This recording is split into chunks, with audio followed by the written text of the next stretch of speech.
asthma ever make you not be able to breathe? Hello, how's it going? How's your day? How's your week? Is it good? Are you doing well? I hope you are, because the world's ending, but, new place. I'm in my bed because I didn't want to stand for this, and I figured out I just stacked my pillows on top of each other, and y'all are sitting on pillows. It's actually, honestly, very loving it, but this video is a September wrap-up, and it is currently, I think, October 15th. Yeah, because it's 1:30 in the morning, and I say this all the time, I can never record these in the light of day. I don't know why. I think it's because my mom's sleeping, and I feel like I can talk without, like, having, like, embarrassment, but yeah. So this video is a September wrap-up, and honestly, I feel like it's better late than never, but I hate that it's the middle of the month and that's when I'm posting this. But yeah, so I'm just gonna jump right in. The first book that I read this month, or last month, was The Trouble with Hating You by Sajni Patel. This follows Leah and Jay, and Leah is a biochemical engineer. Yes, successful biochemical engineer. And she meets Jay when her parents set her up on this dinner date with them and Jay and his mom. And she's kind of like, they kind of just throw her into this, and she finds out and she literally runs out the back door. And then when she's running back to her car, she runs into Jay. And then Jay pops up at her failing business, like the company that she works for is failing, and he's a successful lawyer, and he's going to try to make it not suck anymore, if that makes any sense. And things happen between them. I really liked this, actually. I thought it was cute. It was very serious. It was very fun. It was fun to read, like, the progress between their relationship and, like, them bickering, and just their relationship was fun, and I liked that, because this is, like, the enemies to lovers thing, and I'm a sucker for an enemies to lover. I love those.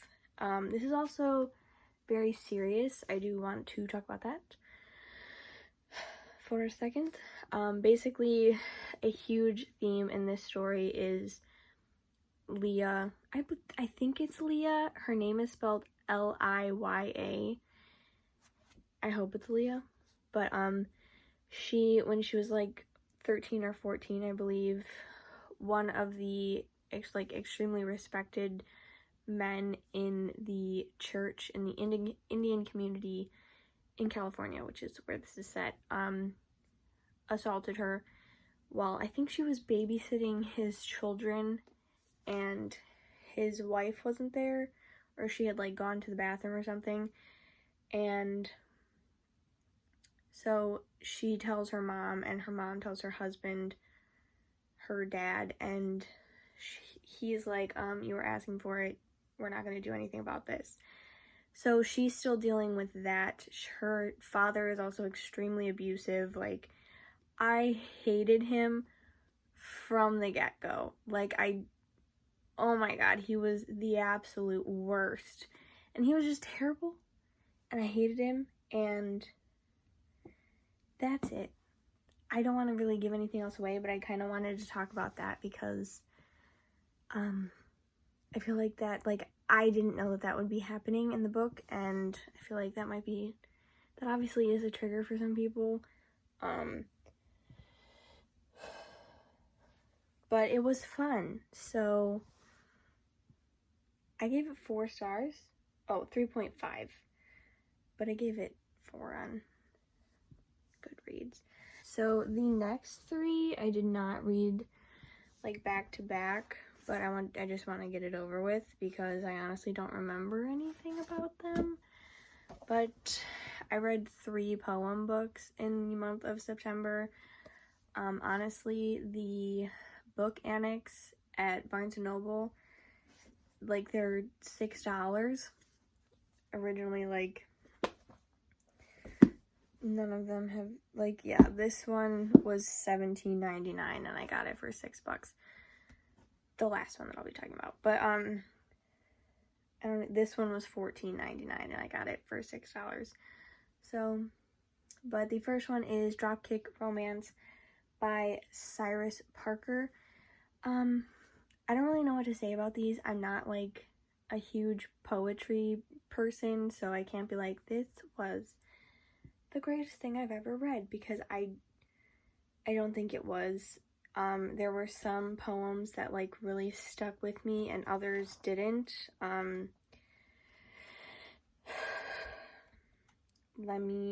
This was my favorite. The question I should be asking isn't how, but why. Why does it seem like we're stuck on repeat? Why do I always feel like I'm never good enough? Why do you keep sticking the knife in the same wound over and over again? Why do I keep letting you? I thought that was really good. There was a couple of other ones, but this was good. I liked it. Yeah. The next one I read, which was originally $16.99, is You Only Love Me When I'm Suffering by John Lupin, the Poetry Bandit. Again, great. Like, I suck at this. I don't remember. There were a couple that I liked, but I'm not going to be able to find them because I can't remember the names of them. But I feel like I really just picked these up because they were $5 or $6 and they're quick reads. Again, I think I said that, but some of them stuck with me, some of them didn't. The last poetry book that I read was The Truth About Magic by Atticus, and this one, I really actually, I didn't think I wasn't gonna pick it up actually, but the stuff inside, like the photos, I don't know if they're like actually his or he like picked them up from somewhere, but like how gorgeous is that? Like, it's so pretty, and there's poems on them, like it was just beautiful, and I liked this one as well. I read some reviews about this one and people were like, he writes the same book over and over again, and I can't really tell you if he does that or not because that's the only book that I've ever read by him. So, yeah, it was a quick read. It was beautiful. Like, the photos and stuff, loved it.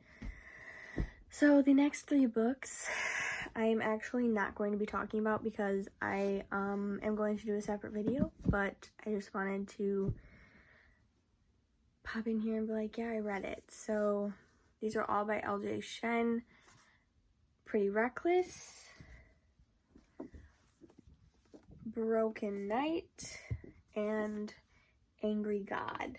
So I'm going to talk more in depth about these in another video, I think, because there's 3 of them and I loved them, and there's a lot that goes into those, and I just don't want to make this longer. So yeah, but I did like those.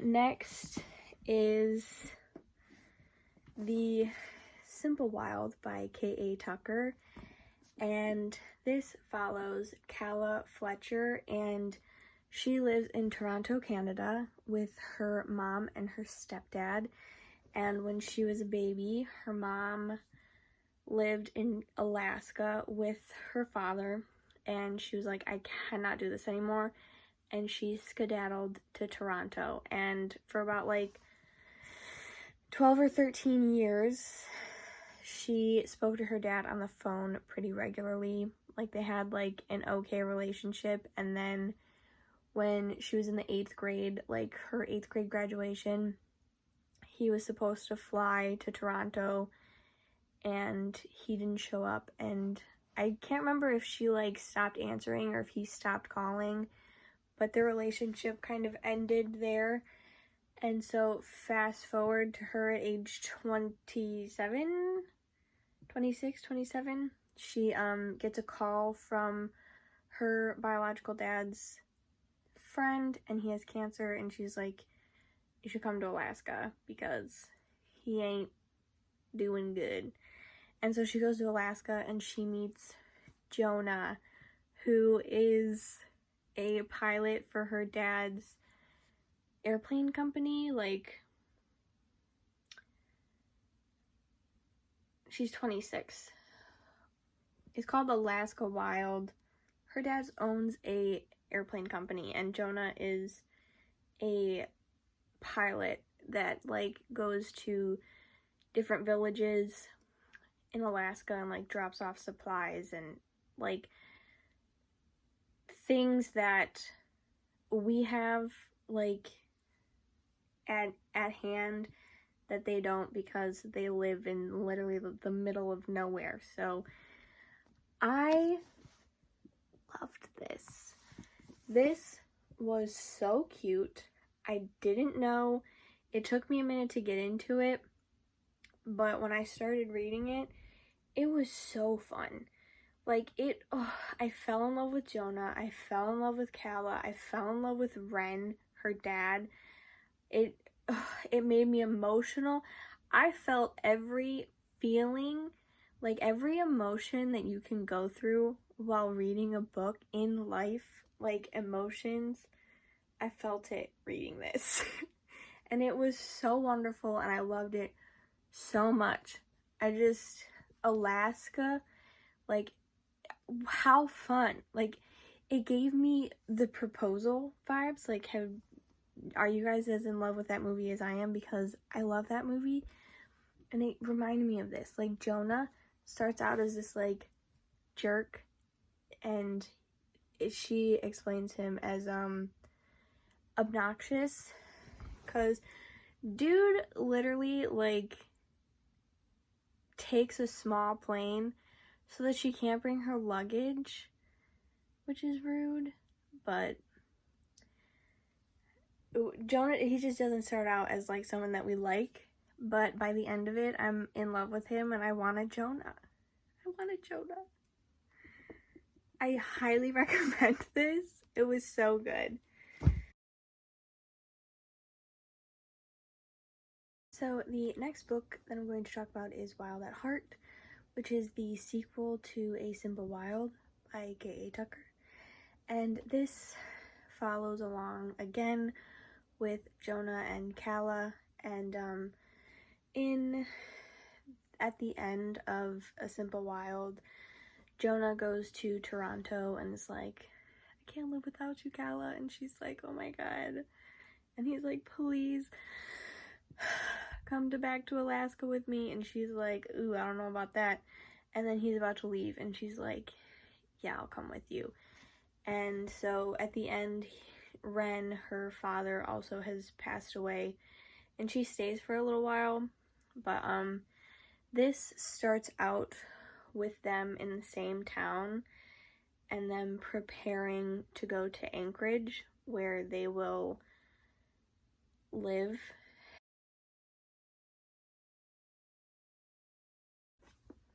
This starts out with them back in, like, she's moving from Toronto to Alaska, so they start out in Bangor, where the first book is set, and they're kind of getting everything together to move to Anchorage, which is closer to the border of Canada.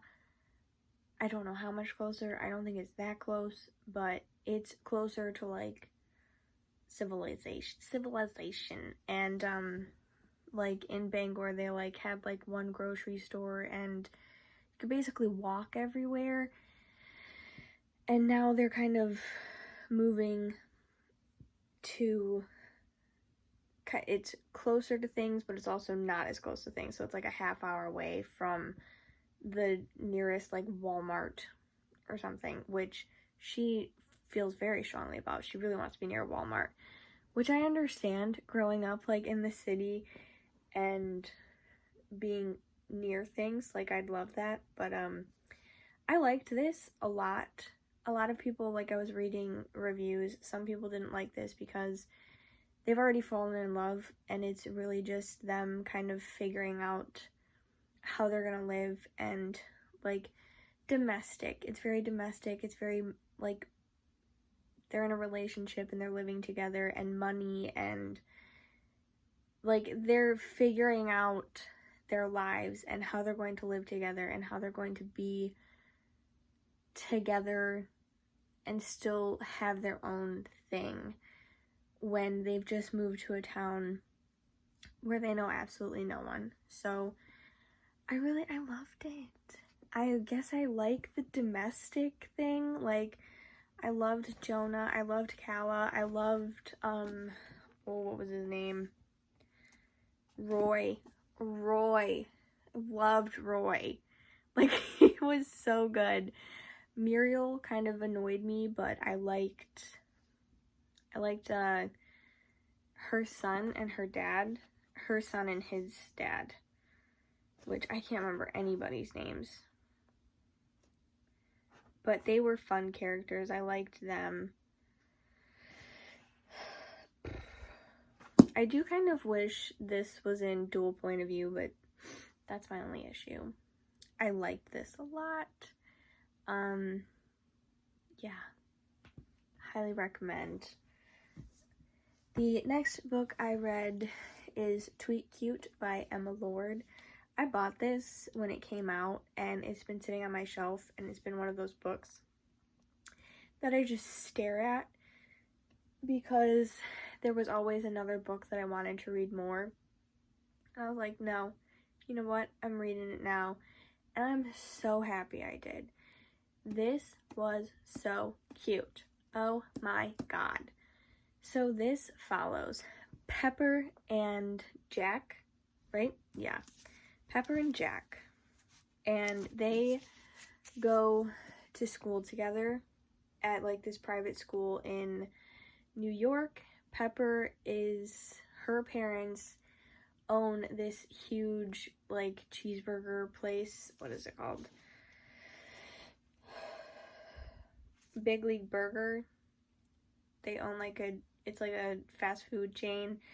And Jack is his parents own kind of like just a little deli, and Pepper's parents, say that 5 times fast. Her parents her mom releases this grilled cheese, and Jack and his brother Ethan are like, that's our grilled cheese. And so the Big League Burger Twitter and their Twitter, which is, I think it's Grandma's something. I can't remember. Y'all, I have the worst memory. Girl Cheesin'. So their Twitters get into a Twitter war, and they are also messaging each other on an app called Weasel that Jack has created. And after so long, your identity is revealed, and he's taken that out because he doesn't he's taking it out of the algorithm for him and Pepper because he doesn't want to know who she is because he feels like it'll ruin it. And they're also like becoming friends outside of it. I can't remember why they're becoming friends, because she's the swim team captain and he's on the dive team, and his brother kind of takes on too much, so they have to share the pool, and they start to talk to each other to try to figure out how to share the pool. And so they have like 3 separate relationships, and this was so fun. It was just a blast to read, And it wasn't like, sometimes when I'm bored reading a book, I'm kind of just like waiting for them to kiss or figure it out that who they are. And it was just like, I wasn't waiting for anything. I just like couldn't put it down. It was so much fun. I loved Pepper. I loved Jack. I really loved Jack's parents. Was not a fan of Pepper's mom. But this was just, I don't know how else to say it. It was just fun. It was such a fun read. I highly recommend this. It was so cute, and I think it's one of my favorites so far this year, so yeah, which is good. I mean, and the last book that I read, I actually finished this on October 1st, but we're just gonna pretend I finished it in September because I probably finished it at like 2 a.m., which is what I do. Reasons to Stay Alive by Matt Haig. I hope I'm pronouncing his last name right. I had to order this, which is fine, not a big deal, but I went to Barnes & Noble and I was like, looking for this book, and she was like, it's here. Couldn't find it anywhere, so I had to order it, but that's besides the point. This follows Matt Haig at 24. He kind of slips into a depression, and it's just about his depression and things that helped him through it and how he dealt with it and how he realized and kind of all these things, how he overcame it. And he says that writing helped him, and it was like his girlfriend, who is now his wife, and how he has 3 kids, and just how everything kind of snowballed, and how he overcame it and how he still struggles with it. I really loved this. I can't remember what I said. I think I'm gonna look at my review. Yeah, I gave this 5 stars.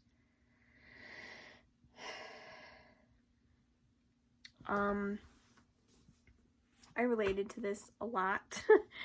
I think I picked this up immediately because I knew that if I didn't pick it up immediately, I wouldn't read it, because I knew it would kind of put me into a little bit of a depression, but it didn't, which I was grateful for.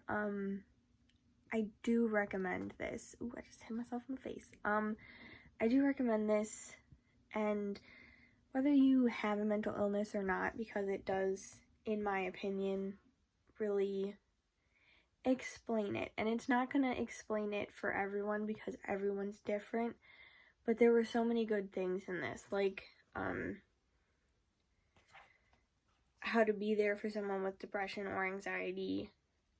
And like he talked about reasons, oh my god, my voice, man, reasons to stay alive, things you think during your 1000th panic attack. And then he has another one that says things you think during your first panic attack. He talks about how he couldn't walk to the store at first, and how he got to the store and he went shopping and he like overcame this fear. And I really did love this. I gave it 5 stars, and it was just great. I do highly recommend this as well. I bought his How to Stop Time.